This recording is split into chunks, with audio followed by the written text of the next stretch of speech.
Hi,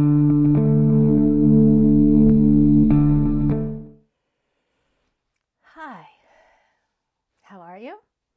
And thank you so much for being here with me. And thank you for sharing this information with your friends and family, anyone that you think that can benefit from it or be a part of helping so that hopefully this doesn't ever happen to anyone you know and love.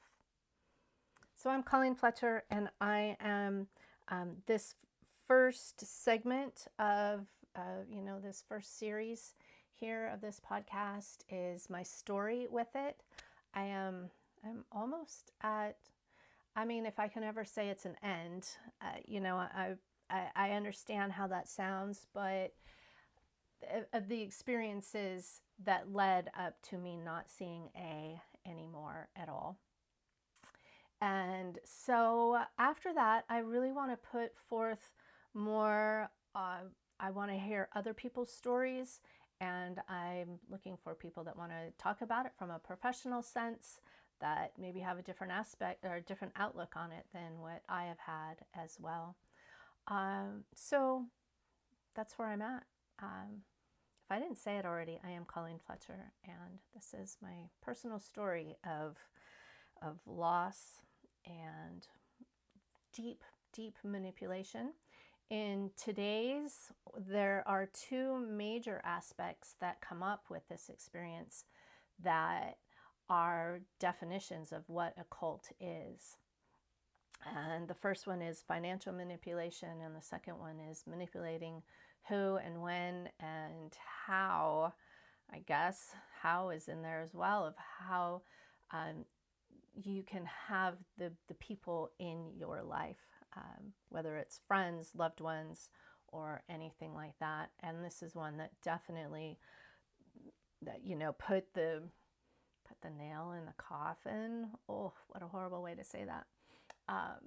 But finalized within me of, oh, there is something here that I don't understand. I don't get. Blah.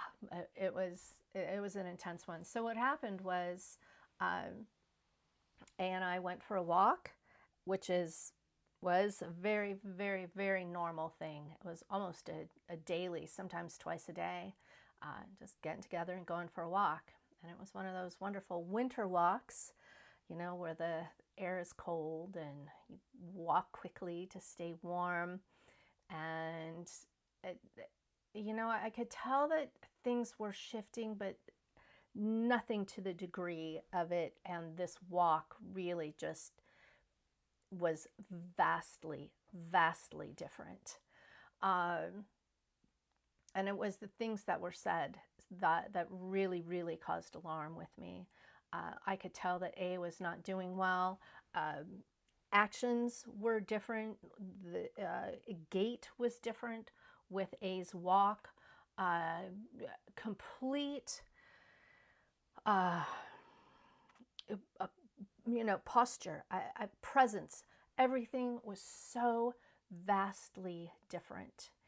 And the first thing that was really talked about is that B quit her job. And keep in mind, this is just a couple months after a house had been purchased that was put in B's name, but the whole loan was in A's name. So A had that full financial responsibility, and here B, it was when I found out for sure that B had quit work. So was completely dependent upon A. And I asked how that sat with A. And it was a different response, one that I had never seen before. Again, a lot of it was that holding in and much more, I can't say jittery behavior. It wasn't the same at all. And there were so many different aspects of what led to it. Far more animated. That's maybe the best way to say animated. If I were to ask questions about, well, how are you feeling about you now have the responsibility of everything. And it was almost an attack on me, not completely, but nothing like what it ever had been. And so I was getting alarmed and trying to be very careful as well to not say anything to make it worse, to push A away further. And that was a lot of this whole walk, and with this conversation, everything just was different, not normal at all. And so it was apparent that I was not going to be allowed to walk up to the house even to say goodbye. So we stopped like a half a block away from the house, and I had my back to the front side of the house, and A kept looking over my shoulder, and it was weird, just super, super weird. And the look on A's face got increasingly more fearful, and like A was doing something wrong and had to get out of this situation. So all of the bizarre things that were happening with the walk were even more so. And I finally looked over my shoulder to see what was happening behind me. And I saw B peeking out of the curtains. And the curtains had always been opened before. So now the curtains were closed to the house. And it was creepy. I mean, that's the best way to say it. It was really, really, really creepy what was happening. And I knew that had I completely turned around and stared, the curtains would have been closed, and A would have freaked out even more over something. Again, all I can say is it was weird and vastly different. Nothing was the same with actions on either part, actually. I mean, I'd kind of started to see a little bit of different behavior from B before, but this peering out the window was creepy and weird, and B just looked angry. Looking back, I can say that the look on B's face was controlling, but I would not have been able to put that word to it in that moment. I just knew that it was creepy. I didn't want that look on my back at all. So finally, we finished that conversation, and I knew A wasn't doing well. Oh my gosh, I knew it. And with this one, with admitting that now he had full financial responsibility, that was alarming, and in how that came about. And that is one of the things that is the definition of a cult, is making someone else financially responsible, right? So there was that, and it was the first time I'd really, really seen how much A was not allowed to be around me. And if so, even that was controlled with the staring out the window and seeing what was going on. Not normal at all. It was baffling. So that's that story. Now, I don't think I've mentioned this before, but I happen to have a friend that was in a situation like this. The difference with her is she did become a heroin addict, and she has given me permission to talk about this. So thank you. But it's interesting that I do have a friend exactly like this, right? So in telling her this story, she got this faraway look on her face and said, I've been there. I know exactly what that feels like. And it's terrifying.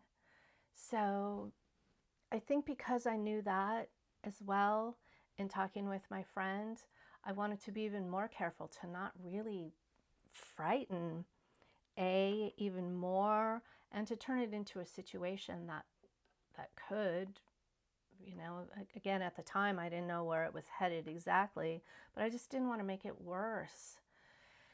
And so in talking with my friend, I really, it helped piece it together for me of what was going on. And if I can, I don't know if I needed to say that it needed to be validated with me. I trusted myself to know some crazy shit is happening here for sure. I didn't discount that. I guess never having experienced this, and who would have ever thought to experience something like this, right? But what the signs were. And so that was very, very helpful. And I'm very grateful to my friend for opening up about things like this with me to help this in not only in my situation, but so that I can help you as well. So two major things with one walk showing exactly what the definition of a cult is, and it being just from one person is what the home is.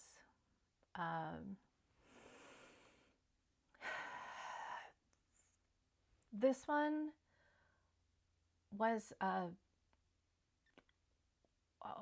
just such a bizarre experience for me, and I don't even know what more to say on it because it was so weird.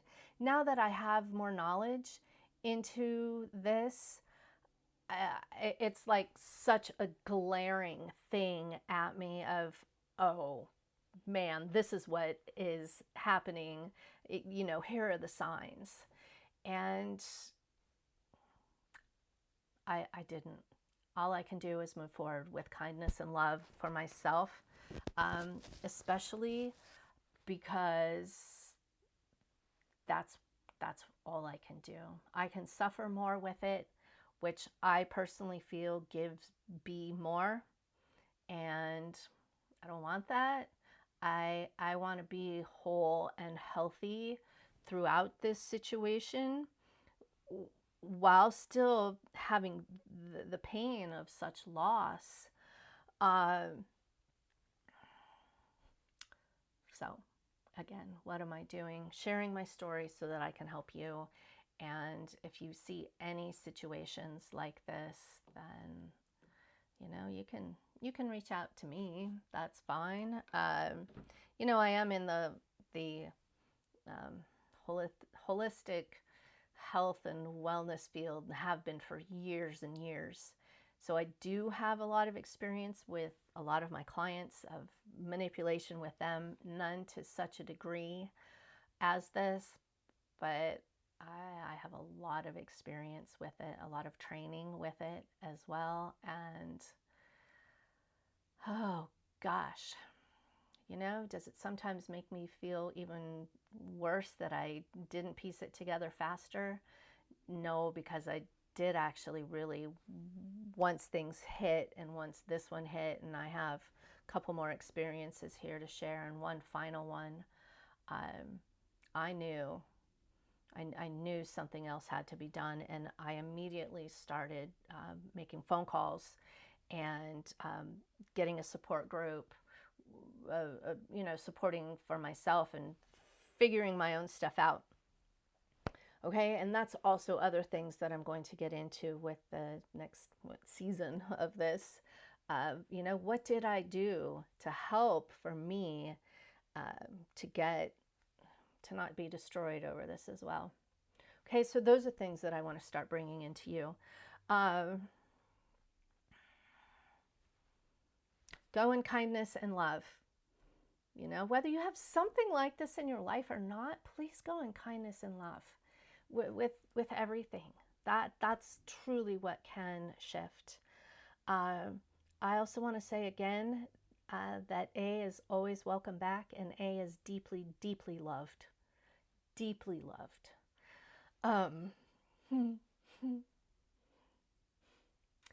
Okay, so on that note, I'm going to finish for today. Okay? Thank you. Have an absolutely wonderful day. Bye.